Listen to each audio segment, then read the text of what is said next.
kind of exhibition, expo. And we were surprised when we walked into that place and we were signing autographs from people from South Africa, white people. And all we've always known is signing autographs from our fellow Ugandans, actually to reduce it. And this is what I usually tell Ugandans.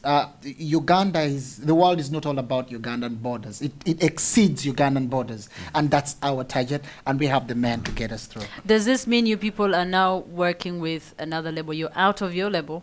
Yes. And now you've been signed on. Because I read that you guys have been signed on. Big world level. It's our label.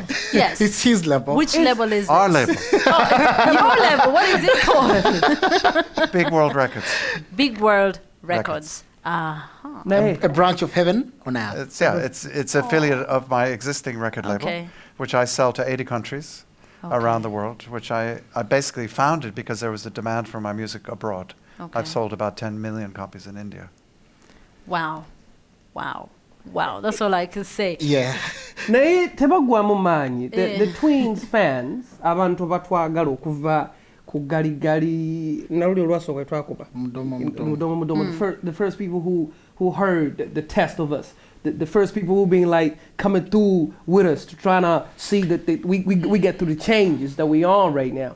I wanna tell y'all that we are not abandoning it. We're not letting y'all go for a minute. We're just trying to transform and grow. So the Twinz sound, actually Craig Pools was talking about it today, that we're gonna transform it and try to bring it up to the standards where the whole world can listen to that. You understand what I'm saying? So the Twinz fans, we're not abandoning you. We're not saying that we tweeting kat story. No, we're not. Matter of fact, we have a chain, a custom-made chain. We love the name that we've made. Absolutely. For it. It's real existing. He loves it. And because he appreciates it. I was going to ask about the same thing. I mean, you've moved now to a different, I don't know whether I should call it a different genre of music. No. But transforming, growing. You've just grown. It's a different arena. Okay. You know, you can say the Ganda boys are ready to fill stadiums. And it's a 14-piece band. And around the world. It's a really kind of visceral, funky entertainment show, you know. The Twinz, we're fashioning for club music and that kind of dance music, you know, the electro, pop, you know, but we'll lift that up with the extra standard. But we're going to keep it going because it has its own niche. Yeah, it does. Yeah. But now that you have met a world-class producer who's taking you under his wings, who's going to guide you, what do you think about our music back home? Our musicians, just the music. I mean, it is rich in music, rich in culture. Let me answer. Yeah. But what do we? Because I was in Kampala, I heard 5 bands, and they're really, really good. And I was asked at New Vision, you know, how can we make Ugandan music better? True. And I screamed, I said, there's nothing wrong with Ugandan music. It's fantastic. It's raw. Yeah. It's raw. It is some of the most joyful African music that I've heard. Of all the different African music. All it needs is a setting and a production quality to get away the cheap keyboards and the little tacky sounds, that all of a sudden it sounds world class. That someone can put it on in California and just dance to it. Just dance to it. Adding on what Craig has just said, there is another side of Ugandan music, which is, I could call it the Ugandan pop. And we've taken on the Jamaican kind of sound. So we beatbox and try to sound Jamaican and abandon the real raw Ugandan. And that is why it has failed to hit beyond the East African borders or the Ugandan borders. Having worked with specialists like them has helped us grow and realize that as Ugandans, we can come up with a very beautiful sound and go up to the world stage and represent as real people, not as mechanically made people, if I may say. When we went to meet them at the BBC, they were quick to note that we gave them what we had, Mudomo Mudomo and all that.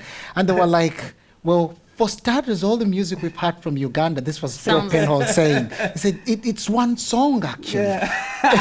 He said all the million songs, all the million songs he had listened to were just one song. He summed it up to one song. That's what I was saying. And he said, "No, you're lucky you're going to work with Craig Pruitt, and you better be good, because if Craig Pruitt isn't impressed, we're He's going gonna to kick find you." West Africans or Europeans to do the soundtracks." So have they lived up, at least so far? More than ever. So Okay. to the Ugandan musicians back home, Yeah. even the Jamaicans that we are really trying to copy are struggling to make it to the world standard, to be Standard. appreciated by the world. And those that have made it have been produced by proper people.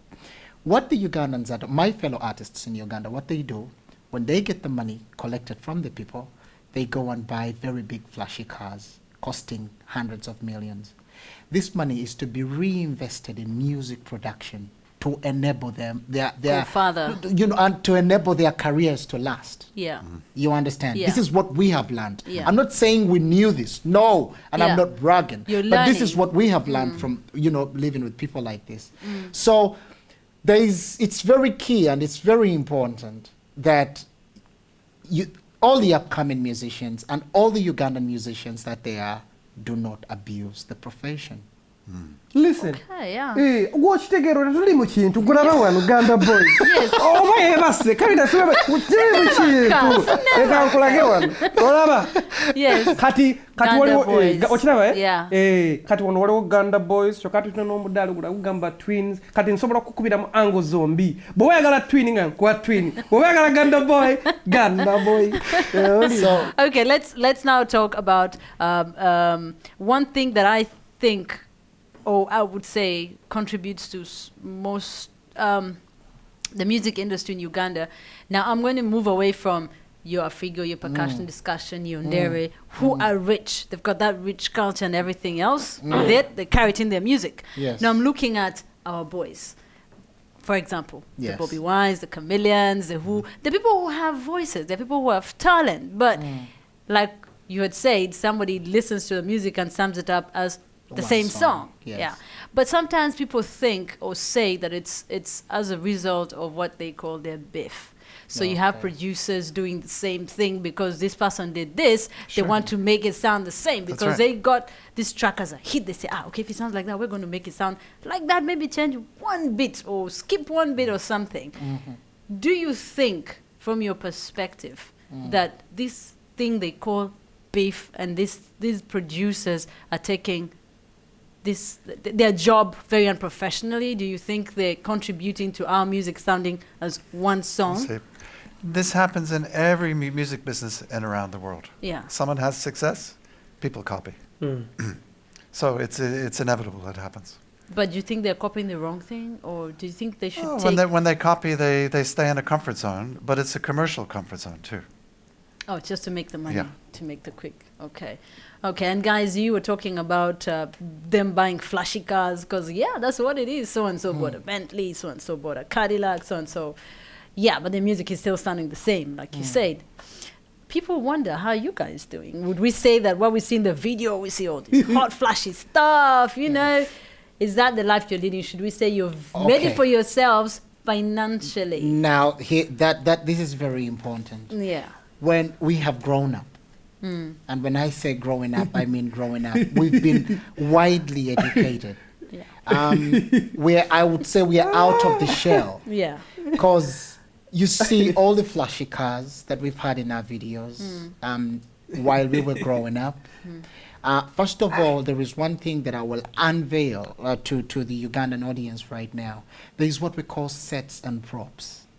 Everything that is depicted in a music videos. video does not necessarily depict the lifestyle. lifestyle. Okay?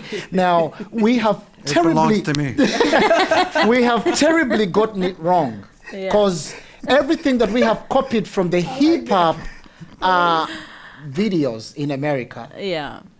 our artists wish to have it and own it. Yeah. In the first world, like I may say, some of these things are hired, some of these things are loaned, and others are just simply driven out of their of the show flow for that That particular. particular. Just like Craig told you, Yeah. a Frigo band was